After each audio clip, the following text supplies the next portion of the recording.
OK，好，那我们重新开始吧。我们的伯罗奔尼撒战争史，然后由北昆主讲。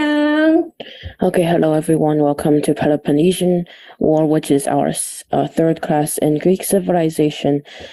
As stated before, the person on the left is our classical Spartan with his grown-out beard and hair, and the most distinguishable trait is the inverted V on his shield, which is the symbol of Spartans.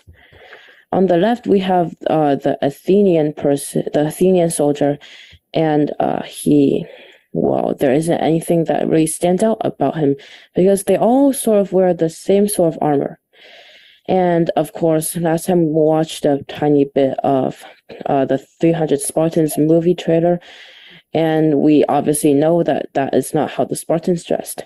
They also wore like copper and bronze armor and had normal fight equipment, not like shown in the movie.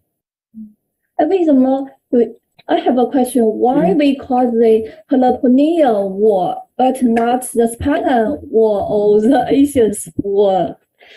Well, the Peloponnesian War is mainly refers to the Peloponnesian part of the land, in which where Sparta and many of Sparta's allies are there. And since the book written by Thucydides is one of our only records of the Peloponnesian War, and Thucydides is Athenian, so from the Athenian point of view, it would be them fighting the Peloponnesian forces instead of if the Spartans wrote it, then the Spartans will probably write it as the Athenian War. Oh. All right, let's begin. So our sources mainly come from History of the Peloponnesian War by Thucydides. And Thucydides mainly supplied us with most of our information for the past few classes, as he has wrote almost the whole history of the Peloponnesian War. He has also survived through the Athenian plague and had many documents about it. His information mainly gives us a lot to talk about today.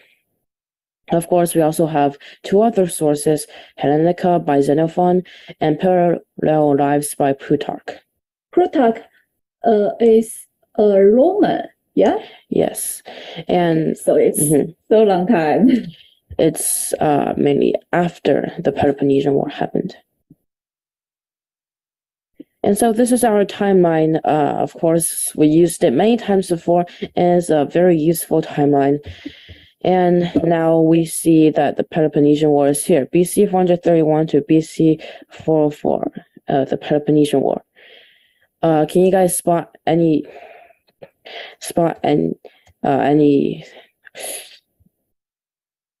Can you guys see who has lived through the Peloponnesian War?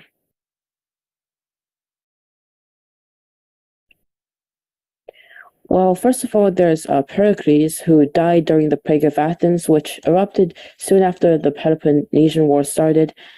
And then there's also Socrates, who lived through the whole of the Persian War. Plato, who was born during it, and, well, not much people that we have on here. All right, let's continue. And the Peloponnesian War, as you can see, it started at BC 431, and the Plague of Athens happened immediately after the beginning of the Peloponnesian War. So that meant that the Plague of Athens wasn't what caused the Peloponnesian War to end, but instead was only a sort of like a beginning of the Peloponnesian War. However, it did harm the Athenian forces a lot. So let's look at our Athenian side, also known as the Delian League or the Athenian Empire. The Delian League was originally many other Greek city-states, mainly the ones that were under attack from Persia and that Athens helped. So the Delian League was formed between Athens and the Delos Islands. And so their alliance was sort of like Athens would help them fight, and in return, either they supply money and they pay tributes to Athens, or they could fight with Athens. And since they didn't have enough powerful forces, they all chose to pay tributes. So Athens gained a large income from the Delian League. 是的，因为有一些他们的那个 aliens 表示自己他不想离开自己的国家，就给钱，然后给雅典，让雅典去帮他们干活，然后雅典借此呢就用他们的钱扩充了自己的实力。翻译一下。Yes, so after they didn't want to fight themselves, so instead they gave money to Athens in order for Athens to strengthen their own forces. This was at the time the Greco-Persian Wars weren't completely over, so at the time the Delian League was still in use. However, after Persia retreated and it looked like that Persia wouldn't come back again, the Delian League, however, slowly began to, waver because people, they thought like, well, we don't need protection anymore. We're not going to fight anymore. So why would they remain in the Delian League? Yeah, they need to pay the money, but they don't want to always pay the money. So now, but Athens wasn't willing to let any of them go.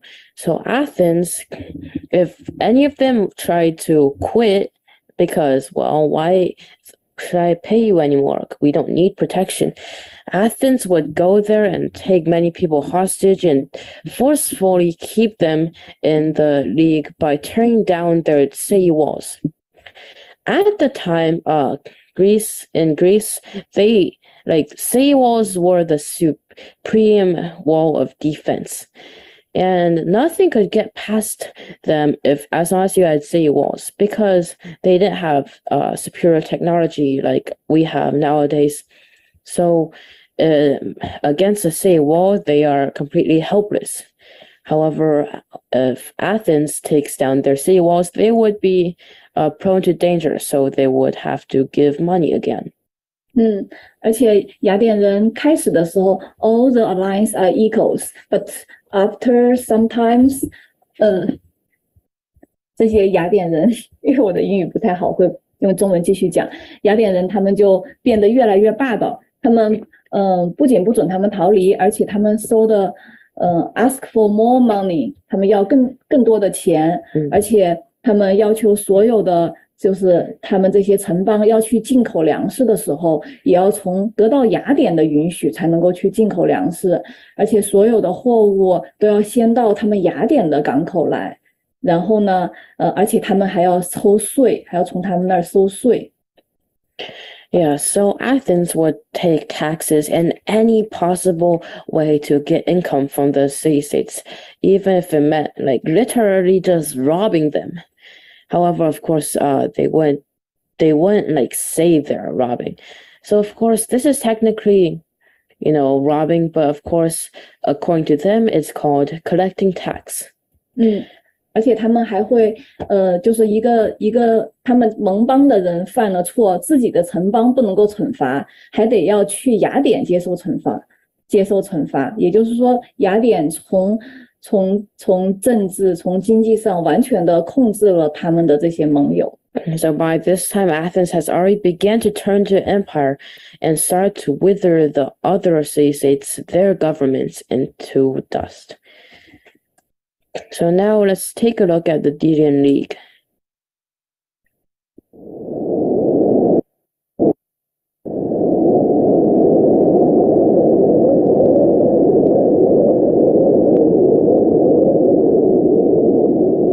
After the bloody conflict, the Greeks finally managed to expel the Persians from their territory. The Greek city-states were unified and established by the Hellenic League. This alliance was commanded by Sparta and had the goal to defend Greece against the Persian invasion.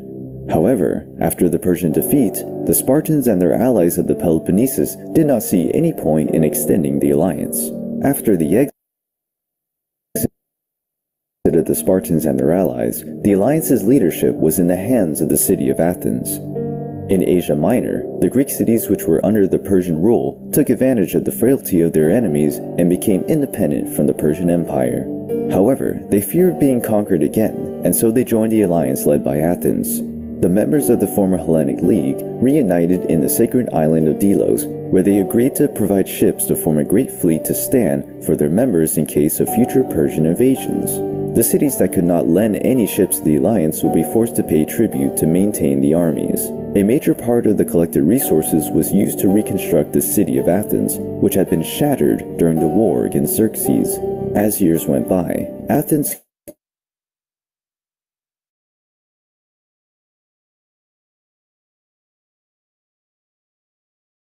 The internet is acting again.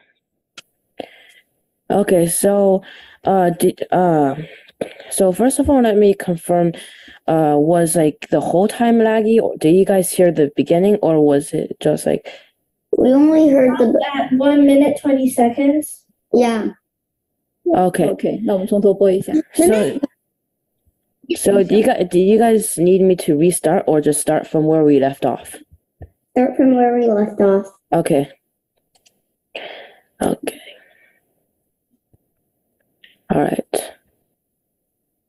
不好意思，耽误了大家一点点时间。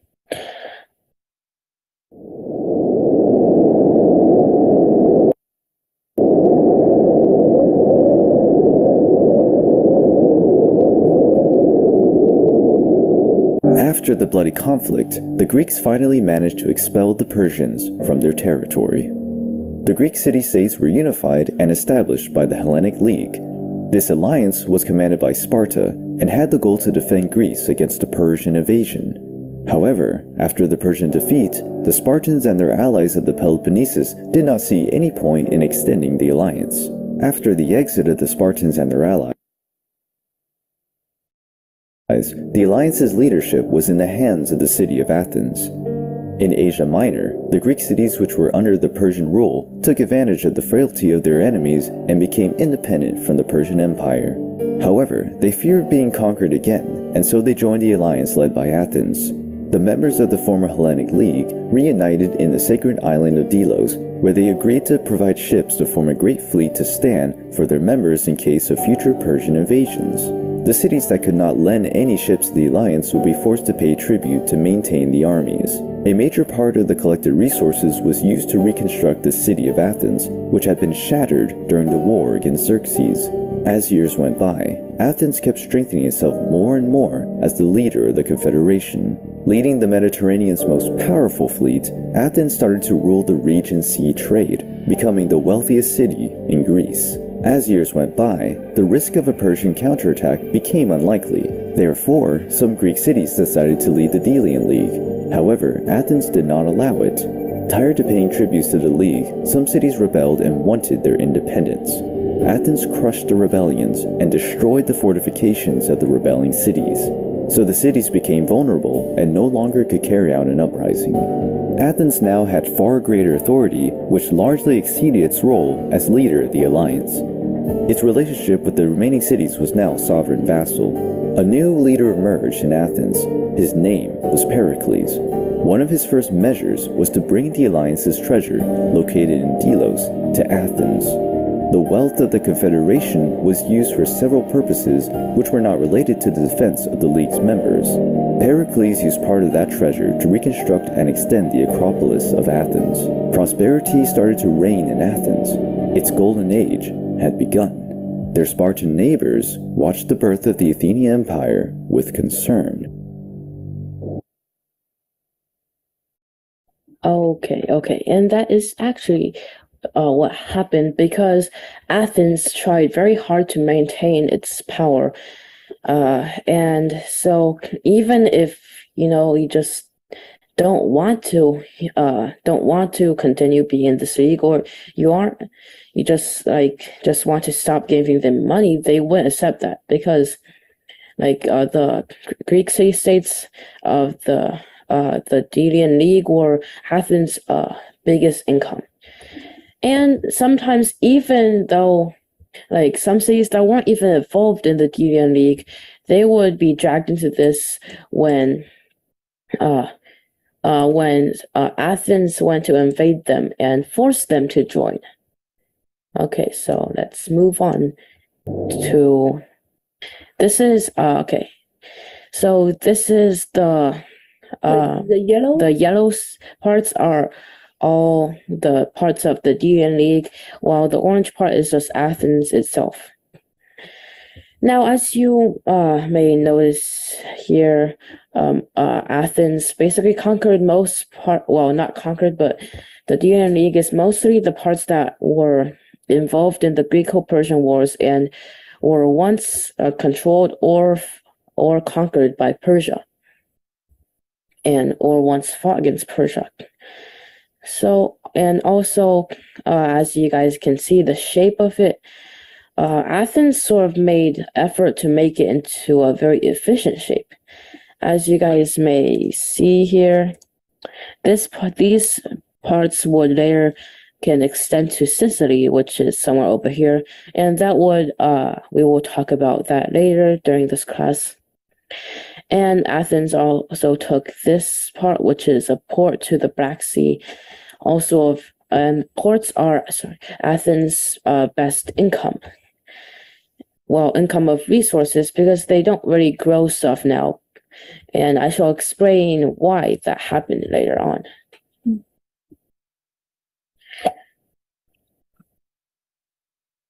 Now let's move on to the Peloponnesian League.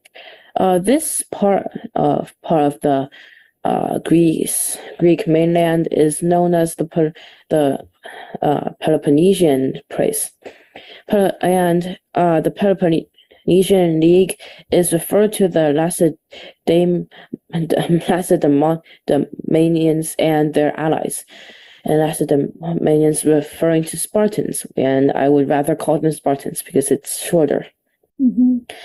Many of the allies included Corinth, which was a major role in the Peloponnesian War, and many other places. States.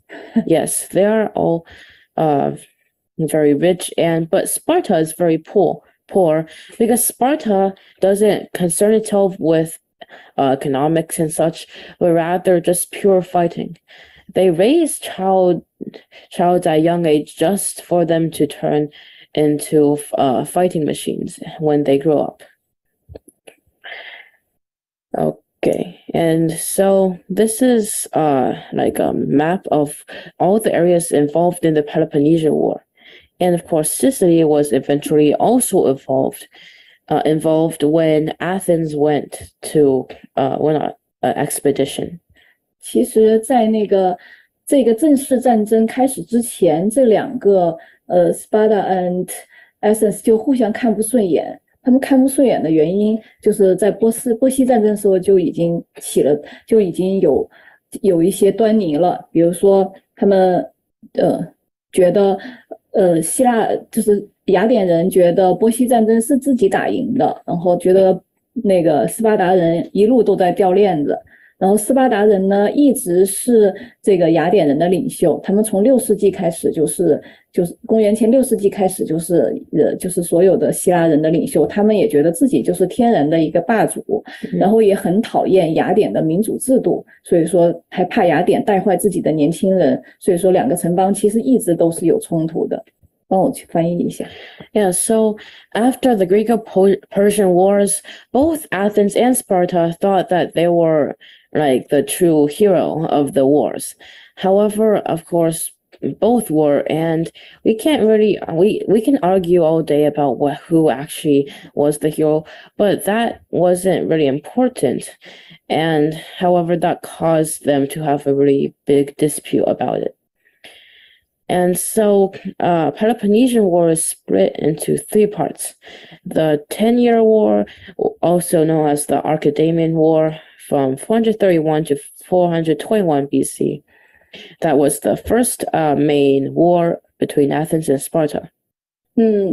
其实最开始这10年大家打的都很和平，就是随便的打一打，大家都还是希望尽量不要打出那种结下特别深的仇恨，而且其实最开始也不是斯巴达和雅典想打，是另外你可以 Corinth, 介绍一下。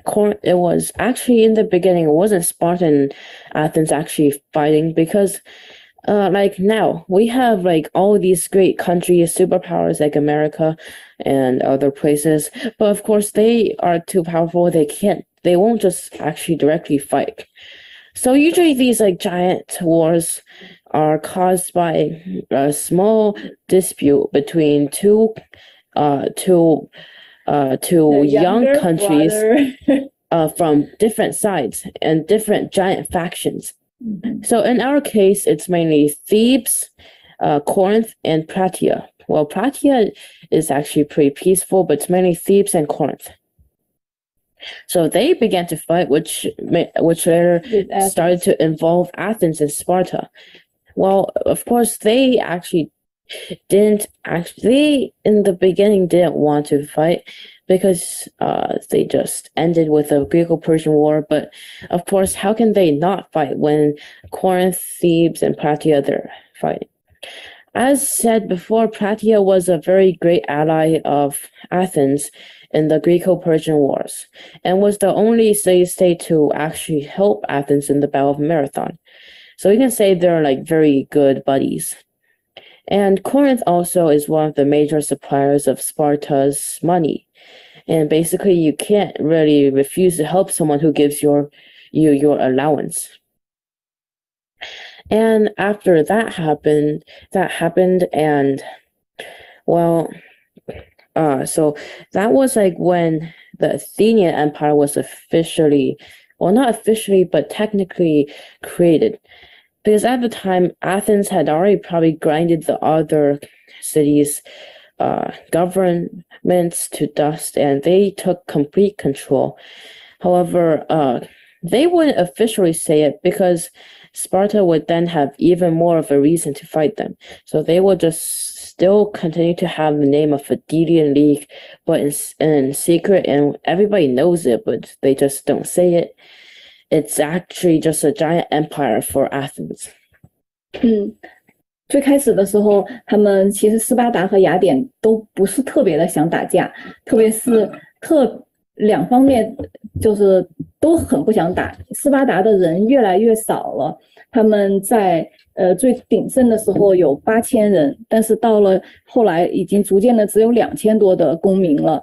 然后雅典这边呢，他们是之前在这个战争发生之前，其实就和斯巴达已经打过几次了，发现自己打不赢，就不想打。所以伯利克利的政策就是把所有的雅典人都集中在那个城里头，一个真正想打架的人是不会这么一直就是把自己局限在一个小城市的。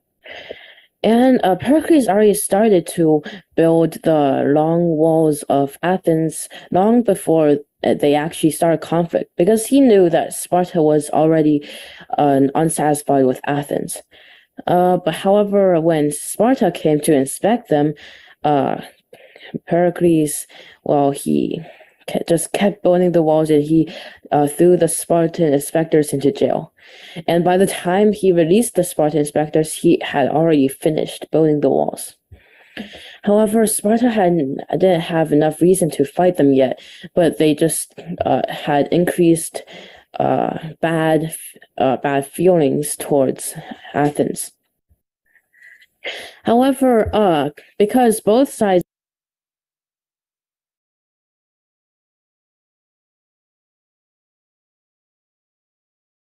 意外，希望我们还是能够顺利的完成。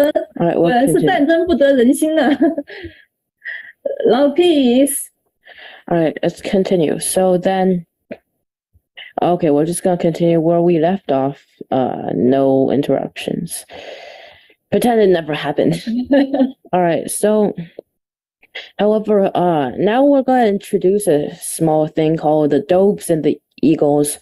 The doves are mainly the people that want peace and don't want to fight, while the eagles are the ones that actually want to fight and, well, you know, have some urges. So now we introduce two eagles, Creon from Athens and Brasidas from Sparta. And those two actually were the ones that kept the 10-year war, kept them going. However, we're gonna skip, the middle fighting part, because it's not like they actually had like very exciting battles. You can probably make it into a movie, but if you just say it, you don't have much to say, and they don't have any good records of it, so we can't really describe it either. But let's just say that the Archidamian War ended when Creon and Brasidas both died. And now these power-hungry eagles have died, the peace-wanting doves, they just settled down, and they signed the Peace of Nicaeas from 421 to 413 BC. And that was a time of peace. Well, not exactly that peaceful, but they still had small skirmishes around Peloponnese, but it was at least not that big of a war. However, the Peace of Nicaeas, they both sides had hostages of each other, so they decided to return their hostages and also return their captured cities. However, the many people in the Peloponnesian League, many city-states, they had their stuff taken, and so that the Peace of Nicaeas basically meant that Sparta would be returning all the land that Sparta reclaimed for the city-states. So that meant that Athens would just go back to what happened before the war, except just, the war happened. And then it's like nobody got anything except they just, returned to peace. So many city-states were very disapproving and disappointed by this decision. 因为斯巴达签订这个合约的时候，根本就没有问他的这些盟邦的意见，他只管自己。然后当时战争中，这些底比斯呀、柯林斯呀，然后莫加拉呀，被侵占的地方还是在被侵占，然后没有依然是给了雅典，他们只想把自己在当时雅典俘虏的那些人换回去，然后只维护了自己的利益，所以说这个合约他的brother 们根本是不打算遵守的。刚刚签了合约，然后他们这个斯巴达内部的这些鹰派的人，这些 Hawks 也不想遵守，所以说他们就是内部的鹰派的人和柯林斯的人一起就开始搞事情，然后这个战争就很快的又重燃战火。And well, because Sparta actually, as said before, is an isolationist. Sparta doesn't care for anybody except for themselves. Sparta will just do anything that will benefit them most. It doesn't matter if Corinth supplies Sparta with a bunch of money, as long as I don't lose anything, I'm good. That's like Sparta's way of thinking. However, I may be wrong, I may be right. I'm not very sure. All right, so most peace treaties are meant to be broken. They're just, especially in the middle of a war, like in our example, the Peace of Nicaeas, it was just for a time to recover. Well, because in the beginning, Athens suffered a giant plague, and at that time, Sparta didn't want to fight them either, and because even though Athens was weak, Sparta knew that they would catch the plague as well. So at that time, Sparta didn't go anywhere near Athens until it ended. And even after it ended, Athens had a lot of difficulty to regain their troops, because not a lot of people want to work for a country that had already been riddled by a disease, and especially when so many died from it. Okay, so after the Peace of Nicaeas is the Ionian War, which is the last stage of the Peloponnesian War from 413 to 404 BC. But a bit before that, Athens had a okay, let's see here. Okay. I'm missing my laser pointer, but you can see Sicily over here on the very right, and the red arrows that point to it.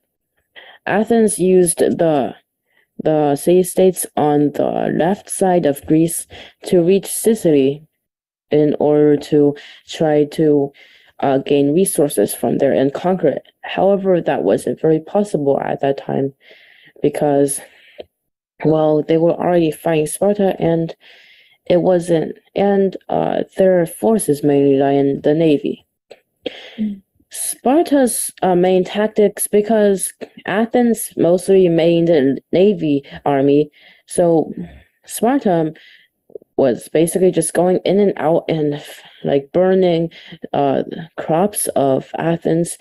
But while that soon didn't become a problem because of the Athenian long walls, which reached them to the port, which they got their resources from.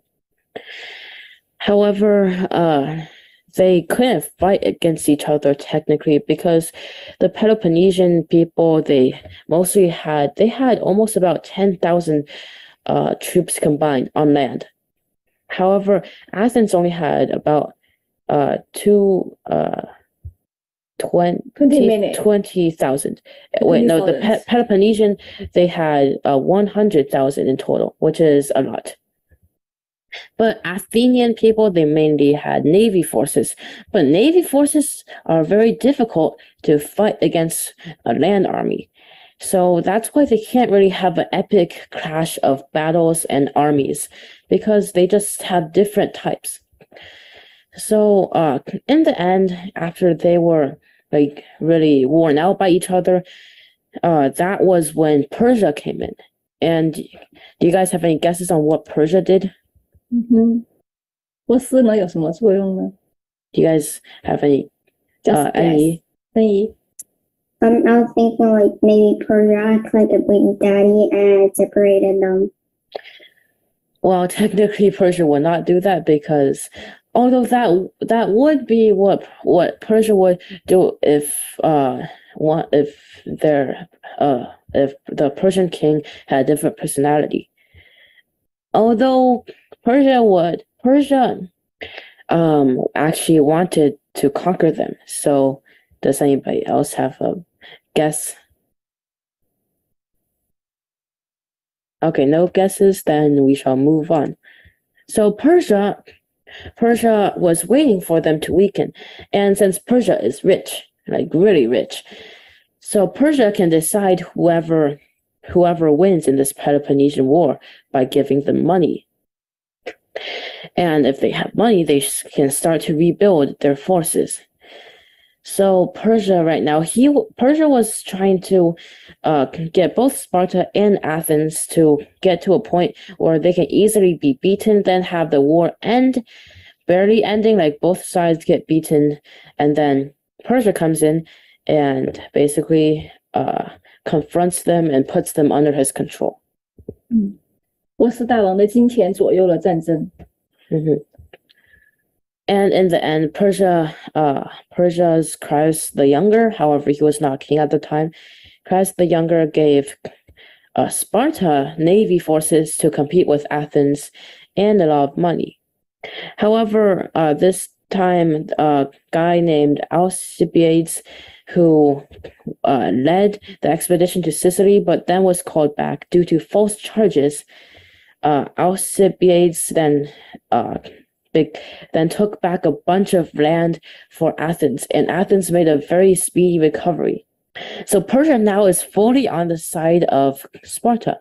However, Persia did not actually supply real help, instead would just give them some money. So now it's another big battle, and then in the end, Athens surrendered and Sparta technically wins, but both sides suffer giant losses.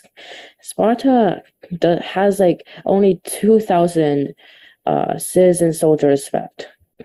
他们的人越来越少，以至于少到他们后来跟底比斯打仗的时候，已经没有男人了，只有女人在作战。 Yes. All right. Now let's look at. Translate, please. Yeah. At the end, they didn't have any men fighting Sparta, left. Yeah. So Sparta had to send their women up. Yes. Okay. Let's look at how their soldiers look like. Do you guys ever what do you think Spartan soldiers look like in your mind? And what do Athenian soldiers look like in your mind? Do you guys? I saw some of them when I studied it. When I watched the videos, I saw like some of them when they go barbarianish, they don't have any armor. They just take a sword or spear with a shield and wear a helmet. Then they just like run up to the front lines. Then the second kind of like when they're fully armored, they wear a kind of like a vest at the front. And some of them some of the honored soldiers, they have like more protection, like some decorations of chainmail on their shoulders, and they have a more bigger and decorative shield. Yes. And of course, like they never really had any people that would go full barbarian, just wearing a cape, a helmet, and like pants.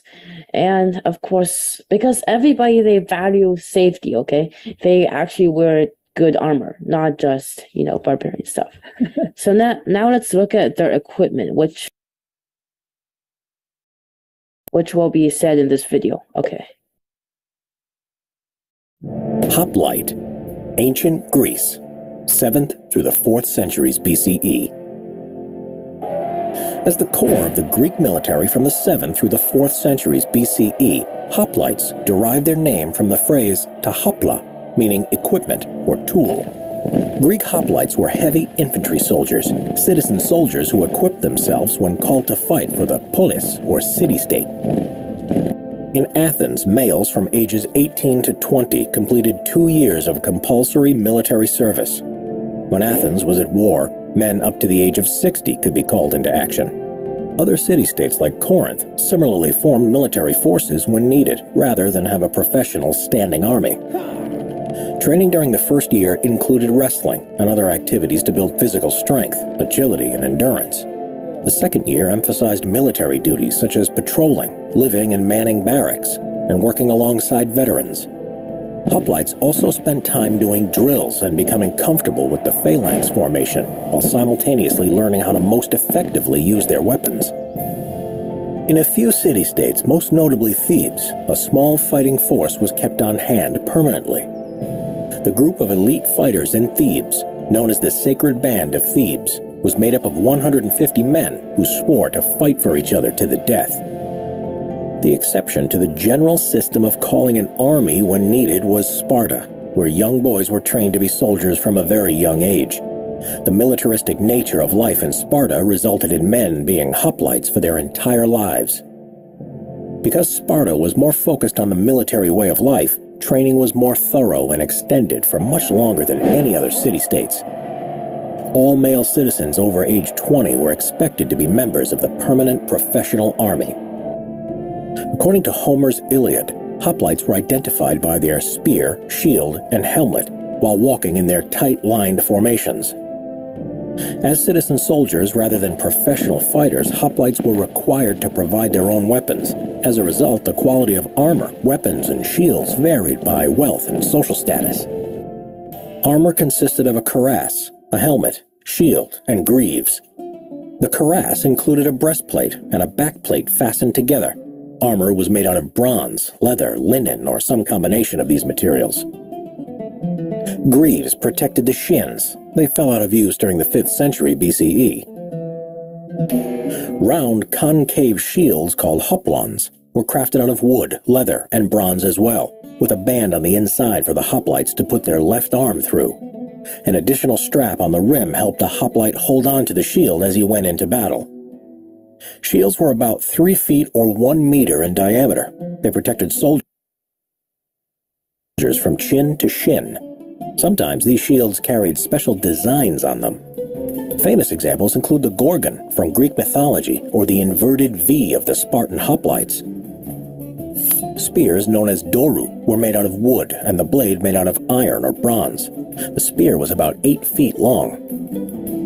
Hoplites also had a short sword known as the xiphos, which was made from iron or bronze that was used only when absolutely necessary, such as when a spear broke. Swords were about 2 feet long, making them less useful than a spear in battle because they had a shorter reach. Bronze helmets included cheek guards and a nose cover, essentially only having holes for the eyes and mouth. Helmets gave soldiers limited visibility. Hoplites focused on their own actions instead of their neighbors, but were also unable to see an enemy approaching from the side or the rear. Everything a hoplite carried, collectively known as a panoply, weighed between 45 and 70 pounds. A large majority of hoplites were accompanied by a slave who carried the rations in a basket, along with bedding and a cooking pot. Slaves also acted as attendants to the wounded. Hoplites were divided into regiments, and when they went into battle, they formed a phalanx. The phalanx featured lines of tightly organized hoplites, numbering 8 deep.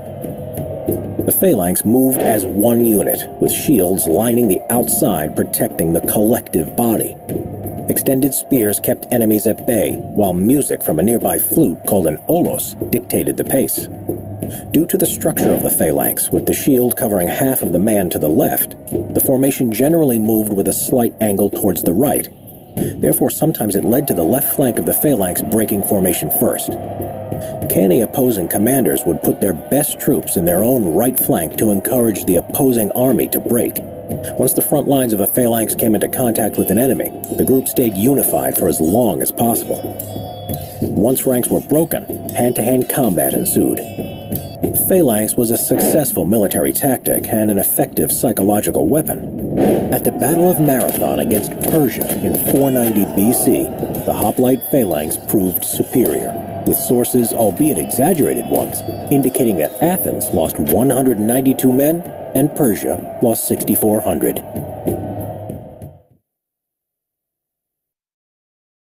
Yes, and like he mentioned at the end, that was ultimately what led for Athens to end the Battle of Marathon in the Greco-Persian Wars. And the Greek phalanx was a very common strategy used throughout the ages. However, we have guns now, we don't need it anymore. Of course, war is still not a good thing. All right, and like they just basically form a metal wall that they can move. And some SWAT people, when people are going crazy with machine guns, they form a phalanx formation with their shields. Mm-hmm. Yes. So basically, the phalanx, they had shields in the front too. It's sort of like a turtle. And it moved, and they have a shield in front, and then they use it to stab them. Okay, let's move on. So now what we shall be introducing is the Thucydides trap. Thucydides trap is a natural, inevitable discombobulation that occurs when a rising power threatens to displace a ruling power. When a rising power does that, the resulting structural stress makes a violent clash, the rule, not the exception. Well, I don't think you guys probably understand that. So let's do it let's talk about how, let's like simplify it into a story. All right, you guys see the rabbit and the wolf here? Let's make a story out of them. What do you guys think? What do you guys predict about this story about the rabbit and the wolf? Any? The wolf is like, come over and have tea with me. The rabbit is, okay, wait for me. I'm gonna get some flowers. Wait, no, I'm kidding. That's just a picture. Okay, it's just a picture to symbolize the two animals. So, okay, let's begin the story. So one day the rabbit bounces through the forest wearing a very fancy hat and bumps into the wolf, who then proceeds to hit the rabbit. Hits the rabbit. And then the rabbit says, why did you hit me? And the wolf said, because you're wearing a fancy hat. I don't like that hat. So the rabbit is a bit sad and goes on his way. So the next day, the rabbit walks through the forest again, not wearing a hat this time. However, the wolf hit the rabbit again and said, "Not wearing a hat is against the rules of the forest, and so I must hit you." So the rabbit then is like, "Why? What should I do?" So the rabbit then goes to the king of the forest, the lion, and asks the lion for help. And the lion says, "Well, I will speak to the wolf later about this, and I will tell him what to do." So the rabbit just, goes home. And then the lion summons the wolf and tells the wolf that you should try to switch a way of speaking. This way he won't come to me and complain to me. So here's the idea. Maybe next time just ask the rabbit to find you a piece of meat. If the rabbit gets you a piece of fat meat, then say that I wanted a piece of lean meat. If the rabbit gets you a piece of lean meat, then say that you wanted a piece of fat meat.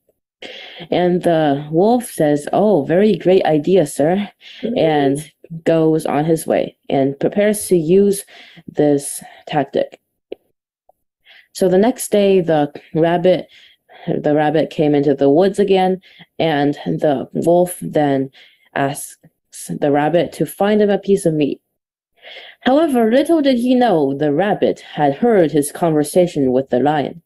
And so the rabbit came prepared and asked the wolf, "Do you want lean meat or fat meat?" The wolf hesitated because he wasn't expecting this. And so the wolf still wanted to hit the rabbit. So the wolf just said, "Why didn't you wear a hat?" and hit the rabbit. So from this story, we can conclude that no matter what you do, the wolf is still going to hit you, because it's just that you can't do anything about a power that is far greater than you.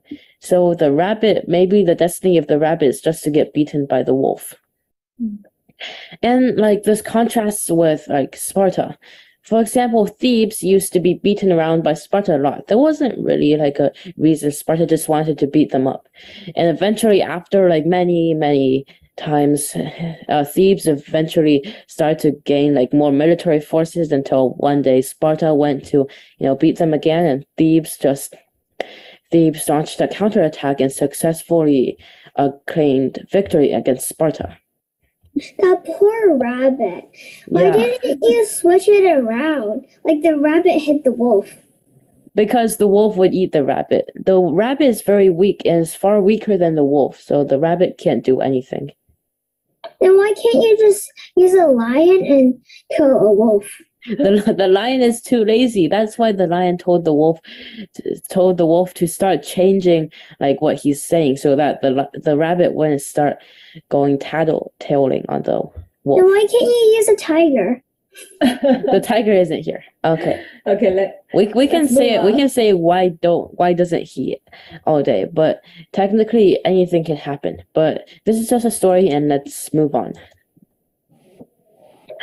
Okay, so Thucydides' trap. So basically, Athens. Yeah, we don't really know if it's actually real, but Athens knew that Sparta's gonna attack sooner or later. So Athens made this long wall just to protect themselves from Sparta, in case that actually happens and Sparta just comes and beats Athens up for nothing.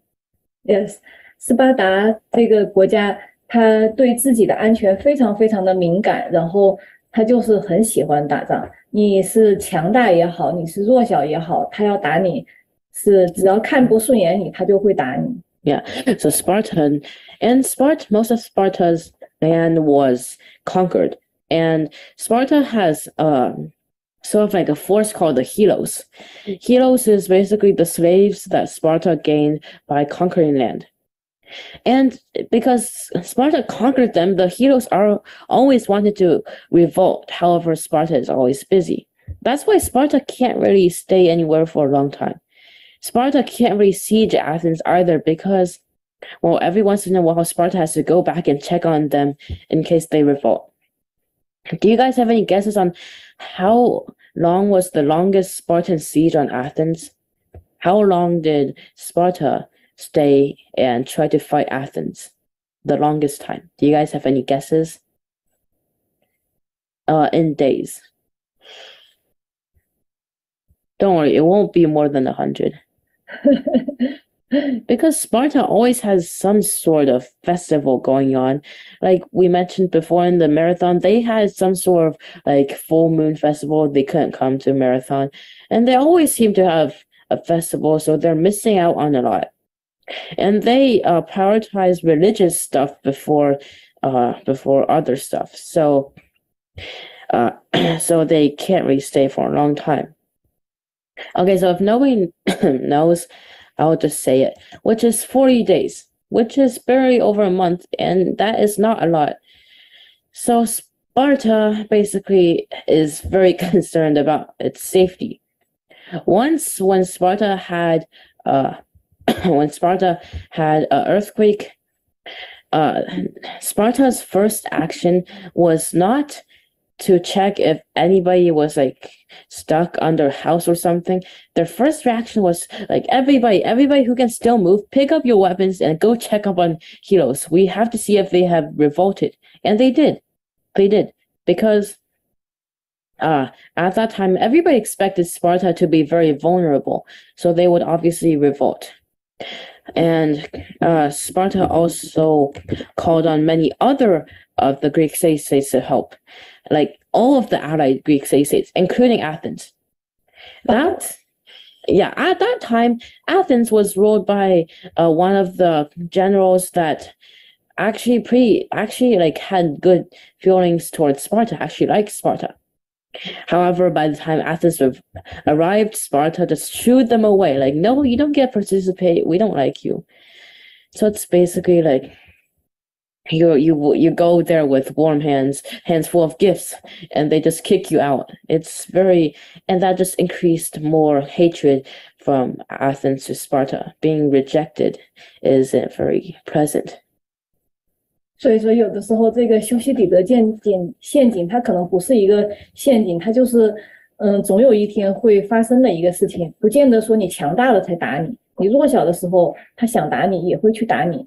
所以后来就出现了阿尔西比亚德这样一个极端的主战派，就是一定要打。Alcibiades, he's one of our eagles. 对，因为如果说你 Hawks， 如果说你不打的话，你也会挨打。你打的话，说不定还能有一点点活路。所以就会出现。所以这个陷阱，它可能不是一个 really 的 trap， 它可能就是你强大或者不强大都会打。所以这个陷阱它是不存在的。Yeah, doesn't matter whether you're actually strong or not, but it's just that they'll just like fight you because if they won't beat you will be beaten. Okay. Do you have a question?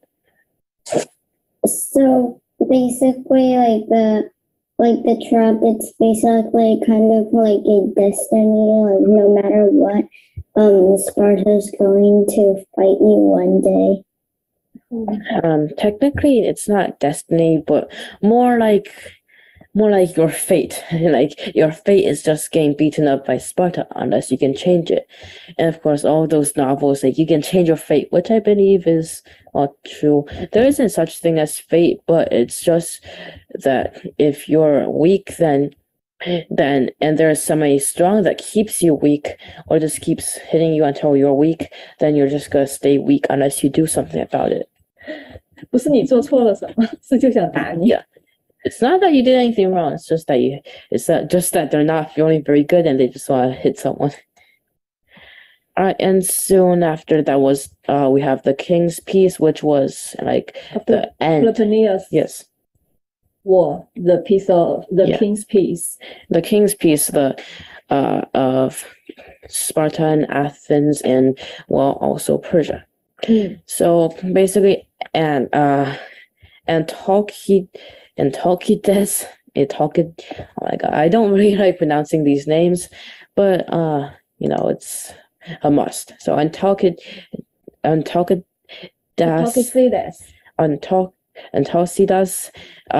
was sent by King Agesilaus, who was the king of Sparta, I think. Yes, he is. He's a very famous king. Yeah, the second. And so they signed a peace treaty which officially ended the Peloponnesian War. After the Peloponnesian War. Yes, after. Okay, so as you guys can see on the translate here, it says King Artaxerxes, which was the king at the time. Thanks. I won't be saying it out loud, but you guys can search it up and you guys can look at it if you guys want. And yeah. 这个大王合约，斯巴达把那个小亚细亚的希腊城邦全部卖给了那个波斯帝国，相当于他们的那个。没有 for money， 就是为了换取波斯对他们的支持，然后这个相当于他们当年的波西战争那么多年就全白打了，所以说这个后来一直很多的希腊人都，特别是雅典人都拿这个骂那个斯巴达。Sparta is so selfish. Yeah. Okay. 可以翻译一下。So basically, Sparta gave up every sea state and sold them to Persia just for Persia to stand on the Spartan side.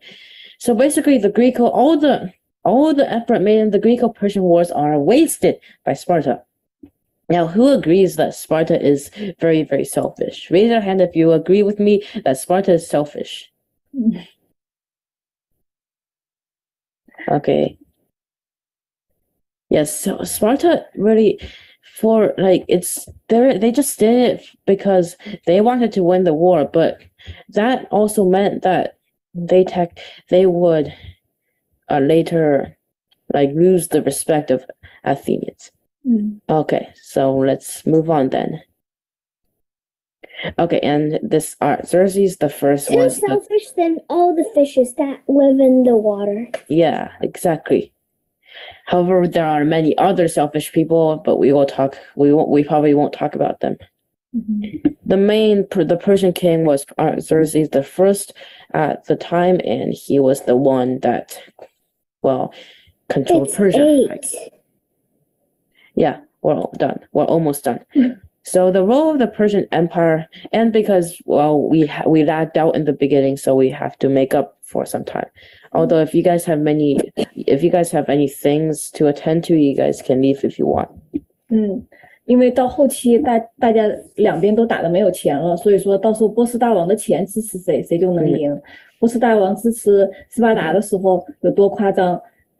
他们有一个总督，小亚细亚的总督，直接把那个他们那边的，就是掌握那个国库的钥匙给了斯巴达的那个将军，然后说我不在的时候，你要跟那个雅典人打架，你就自己去拿吧。Yes, and so basically, Sparta trusted in Persia a lot, and even gave them the key to their savings. So Persia basically, it's like a scale. And this is Athens, this is Sparta. They're all very low. And then Persia drops on some money, but then Sparta begins to win by a lot. They drop money. And then in the end, it just breaks. Both sides are in shatters. Both sides, they sort of both lose. And they both but in the end, officially, technically, Persia caused both of them to get into sort of a tie. All right. So here's a question for you guys. Who do you think was the main winner at the Peloponnesian Wars? A, Athens. B, Sparta. Patrick. C, both. D, neither. Patrick. Okay. Was that hand from earlier? Probably neither. Yes, very right. Neither, because the true winner at the Peloponnesian War was Persia's money. Because Persia's money was the thing that influenced the outcome. Because at the time, I've repeated this many times, but at the time, both sides were very, very, weak. And whoever the Persian money goes to, whoever would win, because they would have that money to themselves to recover and then assert dominance and win. 自从这场战争之后，两个城邦都那个衰落了下去，这就是为后来的马其顿的崛起和亚历山大的崛起，然后就是打下了。Both sides, they had already been weakened, so And then soon after, Alexander was born, and he conquered Greece without much effort because Persia had already weakened them. And that is all for today. Thank you. Thank you everyone for 不好 listening. 意思，今天有一点点的延迟，谢谢大家，然后对我们的谢谢。You have a- Bye.